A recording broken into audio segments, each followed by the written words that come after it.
जी, अस्सलाम वालेकुम। उम्मीद है कि आप तमाम दोस्त खैरियत से होंगे और आज का दिन भी ट्रेडिंग के हवाले से अच्छा गुज़रा होगा।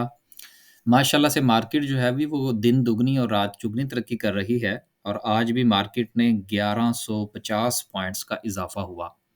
अब आप ये देखिएगा कि मार्केट का इंडेक्स जो है वो जैसे-जैसे बढ़ता चला जाएगा, मैं अक्सर अपनी वीडियोज़ में एक बात कहा करता हूँ कि इंडेक्स हो या आपका इंडिविजुअल शेयर हो, कभी भी उसका लॉस और प्रॉफ़िट जो है वो डिजिट्स में नहीं देखना चाहिए। बिल्कुल उसी तरह से अब इस वक़्त जो सूरत-ए-हाल हमारे स्टॉक मार्केट के इंडेक्स की है, इसको भी अब आपने डिजिट्स में नहीं देखना कि जी 1100 पॉइंट्स बढ़ गए, 700 पॉइंट्स बढ़ गए। अगर आप डिजिट्स में रहेंगे, तो मेरा ज़ाती तौर पर ये ख़्याल है कि आप मार्केट को सही तरीके से इवैल्यूएट नहीं कर पाएँगे। इवैल्यूएट अगर आपने करना है, तो आपको ये देखना होगा कि कितने परसेंट आज मार्केट ऊपर गई और कितने परसेंट मार्केट आज नीचे गई। अगर आप परसेंटेज पर चलेंगे क्योंकि अब देखिए ना मिसाल के तौर पर आपके पास एक शेयर है जो कि आपने ₹1400 का खरीदा हुआ है। अब वो ₹1400 वाला शेयर जो है वो एकदम से जो है वो अगर ₹1490 का हो जाता है, तो देखने में तो आपको ये लगेगा कि वाह जी वाह! ₹90 आपको मिल गए। लेकिन अगर आप परसेंटेज में जाके देखेंगे तो फिर आपको पता लगेगा कि नथिंग, कोई ख़ास इम्प्रूवमेंट नहीं है। इसी तरह से अगर आपका एक शेयर है, जो कि आपने ₹4 का खरीदा है, अब वो ₹4 से बढ़ता है और वो हो जाता है ₹4 और 40 पैसे का। तो देखने में तो आपको लगेगा यार सिर्फ़ 40 पैसे का प्रॉफ़िट है, लेकिन सर अगर आप in the form of percentage देखेंगे तो वो 10% है। तो 10% जो है वो 12-13% जो है वो तो पूरे साल में मिलता है बाज़ औक़ात। तो सारी बात करने का मकसद ये है कि अब जो है वो कोशिश ये करें, वैसे तो होना ही यही चाहिए कि आप परसेंटेज की बुनियाद पर काम करें, लेकिन अब चूँकि इंडेक्स बहुत बढ़ चुका है, अब अगर आज आप ये कहें जी कि मार्केट में जो है वो 1500 पॉइंट्स जो है वो पड़े हैं, तो in the form of percentage भी तो देखिए ना 2% का इज़ाफ़ा है। ठीक है? तो इसी तरह से जिस वक़्त मार्केट जो है वो फ़र्ज़ करें नीचे आती है और मार्केट जो है वो 1000 पॉइंट्स निकाल देती है, तो वो कंसिडरेबल नहीं होंगे। ये मैं गुज़िश्ता काफ़ी दिन से जो है वो आपके साथ शेयर कर रहा हूँ। अब चलते हैं आगे। कुछ देखते हैं कि कुछ ख़बरें हैं, माशाल्लाह से मार्केट जो है वो चलती ही चली जा रही है और मैंने मेरा ख़्याल है शायद कल की वीडियो में ज़िक्र किया था कि मेरा ख़्याल है कि वो जो 70-75 हज़ार वाली पॉइंट वाली बात हो रही है मार्केट की हवाले से, वो मेरा ख़्याल है शायद सच साबित होने जा रही है। लेकिन ज़ाहिर-सी बात है मार्केट ज़िग-ज़ैग में जाएगी। हो सकता है कोई 1000 2000 पॉइंट और डाले, फिर कोई 500-700 हज़ार 1500 पॉइंट्स की डिप ले, देन एक ट्रेंड बनेगा ना मार्केट का। जिस तरह से आप ये देख लीजिए कि ये एक ट्रेंड है, अगर आप इसको देखें। तो ये देखें, एक दिन के अंदर जो है वो मार्केट किस तरह से ऊपर गई है। अब इसी तरह से अगर आप लॉन्ग रन में देखेंगे तो अगर मार्केट ने 70,000 या इससे ऊपर जाना है, तो यकीनन उसमें भी प्रॉफ़िट टेकिंग्स आएँगी, फिर लोग दोबारा से जो है वो उसमें जंप करने की कोशिश करेंगे। यहाँ पर मैं एक बात ऐड करता चलूँ और वो ये है कि देखिए कुछ बसेज़ ऐसी हैं जो चल पड़ी हैं जिनकी स्पीड 100 की हो चुकी है। अब अगर आप उसमें बैठने की कोशिश करेंगे तो आपको नुकसान होगा। खड़ी बस का इंतख़ाब कीजिए, अभी भी बहुत सारी बसेज़ खड़ी हैं। अभी 2 दिन 3 दिन पहले तक तो खड़ी थी, लेकिन उसके बाद जो है वो आज कुछ वो भी चल पड़ी हैं। तो ठीक है, फिर जिसने जहाँ-जहाँ पर जो-जो चीज़ बाय करनी है, वो उसका इंतख़ाब करे। और मैं यहाँ वीडियो के शुरू में ही बताता चलूँ कि हमारी जो पोर्टफ़ोलियो डिस्कस करने वाली जो हमारी सर्विस है अ, अब उसमें मज़ीद गुंजाइश नहीं है। तो इंशाल्लाह जैसे ही उसमें गुंजाइश बनेगी, तो मैं अपनी वीडियो जो मैं डिस्कस कर दूँगा, फिर आप जो है वो मेरे साथ राब्ता कर लीजिएगा। आगे चलते हैं। 1200 पॉइंट्स मार्केट ने दिल कर रहा है 1200 कहने को, चलें कोई मज़ायका नहीं है। 1200 पॉइंट्स मार्केट ने डाले जी माशाल्लाह से और आज जो है वो अगर हम अपर कैप्स की बात करें तो उसमें 14 कंपनीज़ अपर कैप हैं जिसमें लीड जो किया है वो पावर जनरेशन ने किया है। लेकिन पावर जनरेशन ने सिर्फ लीड नहीं किया, तकरीबन-तकरीबन इसमें फूड के शेयर भी हैं, इसमें शहताज शुगर मिल भी है, देन इसमें पावर जनरेशन भी है, इसमें हाईटेक ल्यूब भी है, इसमें जिलेट भी है, इसमें फूड के शेयर भी हैं। तो तकरीबन-तकरीबन मिक्स्ड जो हैं वो हमें अपर कैप्स नज़र आ रहे हैं। चलें लाल पीर भी हो गया, वैसे हमारे पास है लाल पीर। अभी अब अच्छा अब देखिए, मज़े की बात क्या है, मार्केट जिस वक़्त चलती है, तो आप अपने पोर्टफ़ोलियो का जायज़ा लेते हैं। अब उस पोर्टफ़ोलियो में चीज़ें चल रही होती हैं, 2-3 शेयर लाल पीर जैसे या कुछ 1-2 चीज़ और हैं, वो नहीं चल रहे होते। फिर होता क्या है, बंदा जो है ना वो सोचना शुरू कर देता है कि यार ये तो मेरा शेयर चल ही नहीं रहा। अब मज़े की बात ये है कि मैंने कुछ लोगों को ये रिकमेंड किया था कि आप लाल पीर ले लें। अब मैंने बज़ाते खुद माशाल्लाह अच्छी खासी क्वांटिटी खरीदी हुई है। तो मैंने उनसे कहा यार आप भी ले लें। तो उन्होंने कहा वो 1-2 लोगों ने मुझसे कहा कहते हैं नहीं जी वो तो देखे ना पावर जनरेशन के बाकी शेयर कहाँ के कहाँ पहुँच गए। तो ये तो चला ही नहीं। अब सारी सी बात है कि जो नहीं चला वही तो चलेगा। इंडेक्स ने ₹70,000 कैसे चला जाना है? और वैसे भी उस शेयर को तो नहीं छोड़ सकते ना जिसके साथ वाले बाकी सारे चल चुके हैं, जिसमें टेक्निकली और फंडामेंटली किसी किस्म का कोई फ़ॉल्ट नहीं है, तो ऐसे शेयर्स का इंतखाब कीजिए, ढूँढिए। अभी बैंकिंग सेक्टर का एक शेयर जो है वो मैंने अभी अपने दोस्तों को रिकमेंड किया था, पिछले हफ्ते भी किया था, इस हफ्ते भी किया। तो अच्छी बात है यार एन्जॉय करें। आगे चलते हैं जी और देखते हैं कि बाकी सिचुएशन क्या रही। लोअर कैप की बात करें तो लोअर कैप में कुछ नहीं था। इंडिविजुअल्स कंपनीज़ की बात करते हैं और सेक्टर्स की पहले देख लेते हैं। सेक्टर वाइज़ बात करें तो पावर जनरेशन ने 200 पॉइंट्स डाले, फर्टिलाइज़र ने 191 डाले। अब देखिए फर्टिलाइज़र के हवाले से एक खबर भी है जो मैं शामिल करना चाहूँगा और वो ये है कि डीएपी जो खाद है उसकी कीमतें ₹14,000 तक बढ़ गई हैं। यानी कि अब बल्कि उससे भी ऊपर चली गई हैं। अब जब ये 14,000 से ऊपर गई हैं, तो इस वक़्त तो ये बन गई है न्यूज़ और उससे पहले जो था एफएफसी हो गया, उसके अलावा एफएफबीएल हो गया, क्योंकि डीएपी जो बनाता है ना, वो हमारी एफएफबीएल ही बनाती है और उसकी ये ज़बरदस्त प्रोडक्ट है और आप यूँ समझ लीजिए कि पाकिस्तान में ये मोनोपोली है उनकी।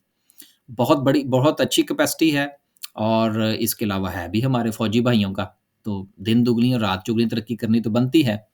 अब देखिए अगर आप इस चीज़ को इस चीज़ के साथ लिंक करेंगे कि आज फिर इसका इम्पैक्ट जो है वो स्टॉक मार्केट में क्यों नहीं आया? अब आप मेरी वापस उस बात पर जाइए कि जब कोई एक अफ़वाह जो है या जो एक बात जो है वो ख़बर बन जाती है, तो इसका मतलब ये होता है कि उसमें से सारा रस निकल चुका है। लिहाज़ा इसमें अब परेशान होने वाली कोई बात नहीं है, थोड़ी-सी डिप लेगा एफएफबीएल तो देन आप उसमें एक नई बाइंग बनाइएगा, देन इंशाल्लाह ये 20 भी क्रॉस कर जाएगा। ये सिर्फ़ वैसे मैंने कहा है, मैं बिल्कुल जो है वो किसी को रिकमेंड नहीं कर रहा कि आप ये वाला शेयर खरीदें। ये सिर्फ़ एक मेरी अपनी ज़ाती राय है, जो गलत भी हो सकती है। आगे चलते हैं जी और मज़ीद देखते हैं क्या सिचुएशन रही फट कमर्शियल बैंक्स ने जो है वो 190 पॉइंट्स डाले हैं। देखिए कमर्शियल बैंक्स के हवाले से मैं डेली बुनियाद पर जो है वो कह रहा हूँ कि कमर्शियल बैंक्स इंशाल्लाह परफ़ॉर्म करेंगे। लेकिन अब इनके हवाले से भी एक खबर आई है और खबर ये आई है कि इन्होंने एक्सचेंज रेट के हवाले से जो कुछ कमाया था, उसके ऊपर टैक्सेस लगने जा रहे हैं। लेकिन आप ये चीज़ ज़हन में रखिएगा, अगर फ़र्ज़ कीजिए टैक्स लग भी जाता है, तो कितना लग जाएगा? 100% टैक्स तो लगने से रहा, 50% तो लगने से रहा, ठीक है? तो डोंट वरी, अब इनको एक नया बिज़नेस भी तो मिलने जा रहा है एक्सचेंज कंपनीज़ का, ये भी आप ज़हन में रखिए। तो ये दोनों चीज़ें साथ-साथ चलेंगी। आपने दोनों को इवैल्यूएट करना है। फिर आप बैंकिंग सेक्टर में से देखिए कि कौन-सा ऐसा शेयर है जिसमें चलने के चांसेज़ हैं जिसमें जो हमारा रिस्क है वो कम हो सकता है, उसमें आप एंट्री बनाइए और अभी 2 मेरा ख़्याल है कि 2 या 3 ऐसे शेयर्स हैं कमर्शियल बैंक्स में कि जिनमें बाइंग बनती है। तो देखिए इंशाल्लाह आगे चलते हैं जी। उसके बाद कमर्शियल बैंक्स हो गया, देन सीमेंट सेक्टर है, उसके बाद ऑटोमोबाइल्स हैं। देखिए ऑटोमोबाइल्स जो हैं ये काफ़ी अच्छा परफ़ॉर्म कर चुके हैं। अब मेरा ज़ाती तौर पर ये ख़्याल है देखिए सेक्टर वाइज़ तो मैं कमेंट्स दे सकता हूँ, उसकी वजह ये है कि ये मेरे ऊपर कोई लीगल ऑब्लिगेशन नहीं है। माफ़ कीजिएगा, कानूनी तौर पर ये मेरा कोई प्रॉब्लम नहीं है, सेक्टर वाइज़ हम बात कर सकते हैं। हाँ, इंडिविजुअल शेयर्स के हवाले से कि ये कहना कि जी आप इसको बाय कर लें, वो बहरहाल जो है वो थोड़ा प्रॉब्लम क्रिएट कर सकता है। अब ऑटोमोबाइल का जो सेक्टर है, ये काफ़ी ज़्यादा वो पंजाबी में कहते हैं नक्को-नक हो चुका है। लिहाज़ा बेहतर ये है कि किसी और सेक्टर की तलाश करें और उसमें किसी और खड़ी बस का इंतख़ाब करें और उसमें बैठने की तैयारी करें। फिर जब ये थोड़ा-सा डिप लेके नीचे आए, तो देन आप इसमें दोबारा ज़रूर सवार होइएगा, ये मैं नहीं कह रहा कि आप सवार ना हों। आगे चलते हैं जी। ऑटोमोबाइल्स के बाद टेक्नोलॉजी है, टेक्नोलॉजी के हवाले से भी एक खबर है, इसको भी शामिल कर लेते हैं कि टेलीकार्ड जो है वो हॉलमार्क जो है उसको खरीदने जा रहा है, तो अच्छी बात है। जब ये खरीदेंगे इसको तो यकीनन इनकी प्रॉफ़िटेबिलिटी भी बढ़ेगी और ये कंपनी भी पहले से बेहतर हो जाएगी। लेकिन आप ये ज़रूर देखिएगा कि इस वक़्त जो पूरा का पूरा टेक्नोलॉजी सेक्टर है, वो नहीं चला माँ सिवाय चंद एक शेयर्स के और इस सेक्टर ने चलना है। अब ये मैं बार-बार कह रहा हूँ गुज़िश्ता काफ़ी दिनों से कि जो सेक्टर्स नहीं चले उसमें ये सेक्टर सर-ए-फ़हरिस्त है और इसने चलना है। हमारी आईटी की एक्सपोर्ट्स बंद नहीं हुई। जो इन्होंने काम किया था, 2 नंबरी की थी, वो पैसा आज नहीं तो कल, कल नहीं तो परसों पाकिस्तान में आना ही आना है। जो इनकी बैलेंस शीट में शो होगा, तो फिर प्रॉफ़िट्स भी बढ़ेंगे। अब ये फैसला आपने खुद करना है कि आया कि आईटी सेक्टर में खरीदारी करनी चाहिए या नहीं। आगे चलते हैं जी। उसके बाद केमिकल सेक्टर है। केमिकल सेक्टर के हवाले से मैं 2 बातें सिर्फ़ ये करता चलूँ कि पैसे हमारे पास है नहीं इम्पोर्ट करने के लिए। लिहाज़ा केमिकल की इम्पोर्ट जो है वो अन्य-वा तो गवर्नमेंट इजाज़त नहीं देगी करने की। तो मजबूरन जो है वो लोगों को लोकल जो हमारी कंपनीज़ हैं उनसे राब्ता करना पड़ेगा।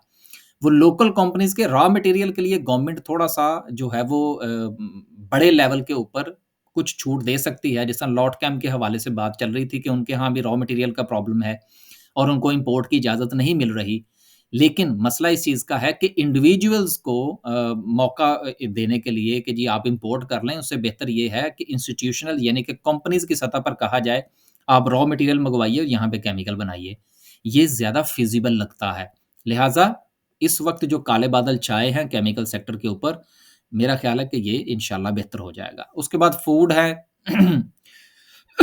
माफ़ कीजिएगा जी। उसके बाद फूड है, देन फार्मास्यूटिकल है, then so and so. Oil and gas के हवाले से एक खबर है, वो आपके साथ शामिल करते हैं। माड़ी पेट्रोलियम जो है इनके इन्होंने जो एक दूसरा कुआँ जो था वो खोदा था, वहाँ से भी गैस की जो प्रोडक्शन है वो जारी हो रही है। लिहाज़ा माड़ी पेट्रोलियम ज़िंदाबाद, जिनके पास है वो एन्जॉय कीजिए। आगे चलते हैं और बात करते हैं आज की कैंडल की।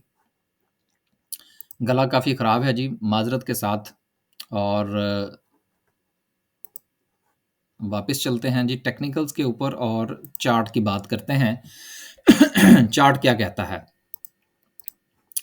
अच्छा, चार्ट डिस्कस करने से पहले जब तक ये चार्ट निकलता है, मैंने 2 वीडियोज़ जो हैं वो आज रिकॉर्ड कर ली हैं।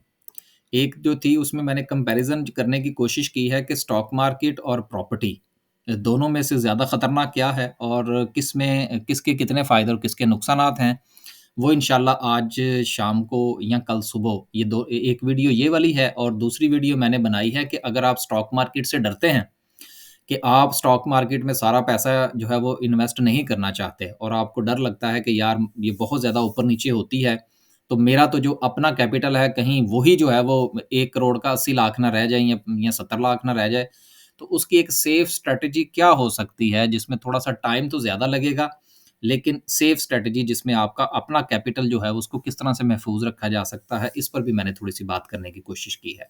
तो वो इंशाल्लाह एक वीडियो आज शाम को और एक जो है वो इंशाल्लाह कल सुबह जो है वो अपलोड हो जाएगी। ये बन गई हैं इंशाल्लाह। आगे चलते हैं जी।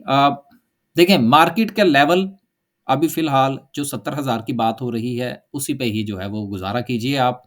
और अगर ये कहा जाए कि जी मार्केट जो है वो 60 पे जाके वापस आने वाली है या ये मार्केट की रेजिस्टेंस है या ये है, अभी फ़िलहाल रेजिस्टेंस वाला कोई मूड नहीं है। दूसरी बात कि क्या मार्केट जो है वो अब इसको टेक्निकली सर टेक्निकली तो मैं मुद्दत से कह रहा हूँ कि आरएसआई की बुनियाद पर अगर आप ट्रेड लेने जाएँगे तो मार्केट आपको ट्रेड नहीं लेने देगी। लिहाज़ा मार्केट का जो टेक्निकल एनालिसिस है वो कुछ दिनों के लिए करना छोड़ें और शेयर्स की बुनियाद पर देखिए कौन से शेयर ऐसे हैं, कौन सी बस ऐसी है जो अभी तक खड़ी है। खड़ी बस में बैठिए, थोड़ा इंतज़ार कीजिए, इंशाल्लाह वो भी चल पड़ेगी और उसमें से अपने हिस्से का प्रॉफ़िट जो है वो आप समेटिए। अब तक के लिए सिर्फ़ इतना ही, खुश रहें, आबाद रहें, डरने वाली कोई बात नहीं है, मार्केट माशाल्लाह से अच्छी चल रही है। शेयर्स देख-भाल कर आप बाय कीजिए। अभी भी शेयर्स के अंदर जो है हर सेक्टर के अंदर मैंने थोड़ा बहुत जायज़ा लिया है। रफ़ली आपको जो है वो हर सेक्टर के अंदर 1 या 2 शेयर ऐसे ज़रूर मिल जाएँगे जिनमें अभी बाइंग बनती है।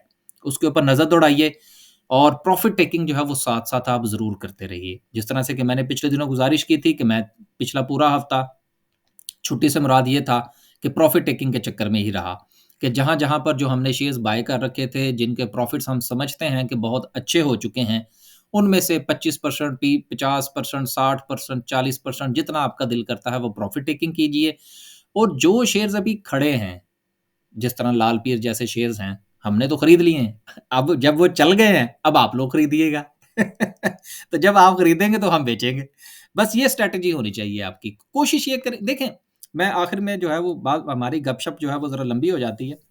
देखिए, मैं अक्सर आपको ये कहता हूँ कि देखिए थोड़ा-सा दिल बड़ा करें, थोड़ा-सा आप इस चीज़ की तरफ जाया करें। देखें, आपने एक शेयर बेचा, उसमें से आपने अपने हिस्से का प्रॉफ़िट ले लिया। अब वो फ़र्ज़ कीजिए अगर उससे भी ऊपर चला गया है, तो यार परेशान क्यों हैं? दूसरे शेयर को देख लीजिए, ठीक है ना? तो गुज़ारिश ये है कि जो खड़े शेयर्स हैं, अच्छे शेयर्स हैं, जो अभी ज़्यादा नहीं चले, उनमें ट्रेड बनाइए। जो चल चुके हैं, उनमें से आहिस्ता-आहिस्ता प्रॉफ़िट टेकिंग जो है वो करनी शुरू कीजिए। मैं आखिर में जो है वो अपने उस्ताद साहब की एक बात जो है वो आपसे गुज़ारिश करता चलूँ। मेरे उस्ताद साहब कहते हैं कि अच्छा जो इन्वेस्टर होता है या ट्रेडर होता है वो होता है जो कि वो ना तो अच्छे लेवल पर खरीदता है और ना ही वो बहुत अच्छे लेवल पर बेचता है। क्योंकि अच्छा लेवल कौन-सा होता है? अब ये मैं आपको ज़रा थोड़ा-सा बताता चलूँ फिर हम वीडियो का इख्तिताम करते हैं। अच्छा लेवल वो होता है जो लग चुका होता है। अच्छा लेवल वो होता है जो लग जाता है। अब उस लगने के बाद अगर मार्केट या वो शेयर नीचे आ जाता है तो फिर हम कहते हैं यार ये लेवल अच्छा था। और आने वाला अच्छा लेवल कौन-सा हो सकता है? इसको प्रेडिक्ट तो किया जा सकता है लेकिन कन्फर्म नहीं किया जा सकता। तो उस्ताद साहब कहते हैं कि अच्छा ट्रेडर और इन्वेस्टर वो होता है जो चलती हुई मार्केट में जिस वक़्त इंडेक्स चल रहा होता है या शेयर चल रहा होता है वो उसको बाय करता है और बाय करने के बाद बेच के साइड पे हो जाता है। अगर वो इस इंतज़ार में रहेगा कि जी मैंने टॉप पे ही बेचना है, तो सर टॉप तो फिर आज तक किसी को नहीं मिला।